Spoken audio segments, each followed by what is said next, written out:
What's up, Browns fans? It is time now for another victory edition of X's and Joe's, brought to you by Keep It Fun Ohio. Nathan Zegura, happy to be joined today by Browns legend and multiple Pro Bowl quarterback Joe Haden. And Joe, the Browns coming off of a huge win against the San Francisco 49ers. So let's get into the film room and show you some of the critical plays that led to that victory. And let's just start with the top-level conversation. You know the NFL's the ultimate chess game, and you're going to show something perhaps weeks in advance so that when teams are expecting it, you can pull out a variation of it and then get a big play, and that's what the Browns did. 1,000%. You know, when you play against teams, you put things in there just to know how you're gonna do third and shorts. What is your fourth down plays? What are your go-tos? What are your plays that you really in the decisions when you need to make a critical play? What are you going to go to? And just that's respect from knowing that teams do their film study, respecting teams, knowing that they're going to study the tape, knowing they're going to be ready for situations. So when it comes, you have a counter step to what you showed on film. All right, so we're going to go back to the Tennessee game, and this is the first time that the Browns had Harrison Bryant, the tight end, come in and perform a quarterback sneak. And so you go there, it's 3rd and 1, Bryant's there. You can tell the Titans, they're not ready for it. They start to try to crowd the center line, but Harrison Bryant's able to sneak it and get the first down. Now, why is this important? Because now when teams see Harrison Bryant, again, he's a tight end, they think quarterback sneak when they see him go under center. So fast forward to this week, Browns down 10-0 against the 49ers. They just got a big play to Amari Cooper for 58 yards. They need to finish this drive. They get into a 3rd and short situation. They show Harrison Bryant under center. What do the Niners think is coming? They think it's a sneak, but Kevin Stefanski said, not so fast, my friends. And they bring Jordan Akins in motion, and it's actually a toss to the left, Joe. And you see that alleyway. Akins gets the kick out. You get a great block from David Bell on Fred Warner. You get a seal from Jed Wills, and there's a huge alley, and then DPJ down the field making the block. That's the variation, and that caught the defense completely off guard.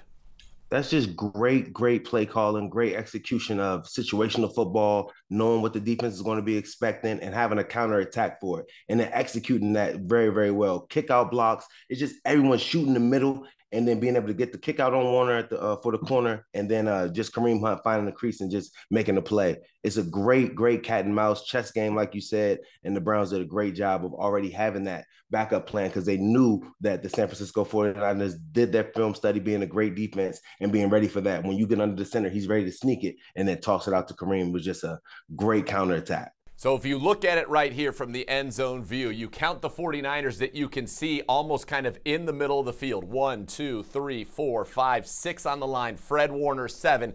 On the right side, we're running away from that 8, and then Hufanga is basically kind of still in that center portion of the field. So 9 of their 11 are in that center portion. So what do the Browns do? They want to get to the outside. And so you bring Akins in motion. Now, Fred Warner responds to that, but that's okay because what you're doing with David Bell is pinning down. And so the puller in this case, in a pin pull, the puller is actually Akins, who has a running head start to get out wide onto the cornerback. And then DPJ picks up Tashaun Gibson. And you can see, remember, we counted 9. There were only 2 guys on that side of the field for the 49ers. Bell pins Fred Warner. You got Jed Wills getting up the field, and you see that alley, Joe. That is just a brilliant play call and design by the Browns. Beautiful play call, beautiful execution, the kick out block, the block down on Warner, and just hitting the hole. I mean, this is perfect execution to have that many people inside of the line of scrimmage, being able to get a block down on the receiver, a kick out on the cornerback. It's just great execution. Yeah, shout out to David Bell because he doesn't get Warner there. Warner was the one guy with a chance to blow that up, and Bell, of course, had that great catch on 4th down, so a great game for the second-year receiver and a couple of plays that loomed very, very large in this one. And by the way, going forward, now teams are worried. We've already shown play action off the Harrison Bryant sneak against the Ravens. We got a huge pass interference penalty. They don't know what we're going to do when he lines up, which will make it even easier for him to do the sneak, which is ultimately what you're out there to do, get a yard and a first down. But this was a game for the Browns defense as well. The 49ers in this one, they had 12 offensive possessions. Only 5 of those 12 possessions netted a positive yard for the entire drive. 4 of them were negative. 3 of them accounted for exactly 0 yards. And folks, this was a team coming in that had scored 30 or more in 8 straight games. But against this defense, Joe, not on this Sunday. Brock Purdy hadn't thrown an interception until he faced the Browns. Let's talk for a second. What do you see Jim Schwartz doing kind of big picture and the fact that the Browns went out there and played a ton of man against this 49ers team?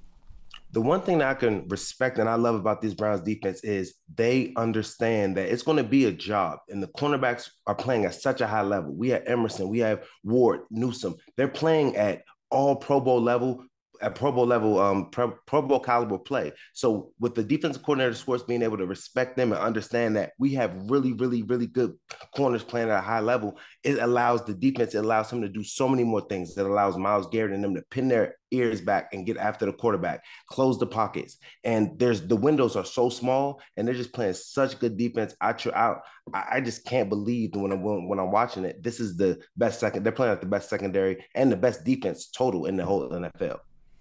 They're doing things that have not been done since the year was 1971, and that was 52 years ago, and the NFL was a very different game. So as we see this pre-snap, you can see Greg Newsome at the top of your screen lined up, head up over the slot, maybe indicating that it could be man coverage. Then you see the motion of McCaffrey. JOK follows. You've got cushions on the outside, and you've got a pass rush that can heat up Purdy. They show Brock Purdy pre-snap. It looks like it's going to be man with two deep, and as soon as the ball snapped, you have Rodney McLeod come into a robber-type position. And for the people at home, a buzz player, robber player, Joe, he is doing what? Reading the quarterback's eyes, trying to take inward breaking routes away, right? You're reading the quarterback, trying to take in breaking route, and that's why you will see all of the defensive backs on outside leverage. They're going to be on the outside hip of whoever they're guarding because they know you have inside help. You're leveraging them to run dig routes. You're leveraging them to run slant routes. You have the out breaking routes, but if you run the in breaking route, that's your man, but you know you have help there for him ready to make a play on the ball. You got Thornhill in the center, and I think Purdy, it looks like, wanted to maybe go to the slot, but that inward breaking route working against Greg Newsome for Jauan Jennings was going right into McLeod, as you can see right there. McLeod's there, so where does he have to go?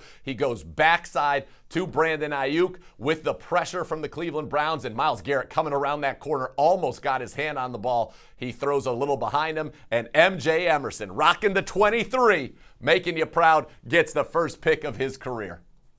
Man, these dudes are just working in unison, making plays, putting pressure on the quarterback. Everybody was in their proper leverage, outside leverage. McLeod standing right in the middle. Emerson standing on the outside hip on him, breaking on the play. So if it's just a little bit behind, it's going to hit him right in the chest like it did. So just leverage, them playing leverage, them executing the plan, them making it look like two high safeties, like there's going to be a man under coverage, but then it's dropping into a robber coverage. It's just very fluid. Everybody looks like they know where they're supposed to be, when they're supposed to be there, and it's just execution of the play, and I just love to see it work out like this way.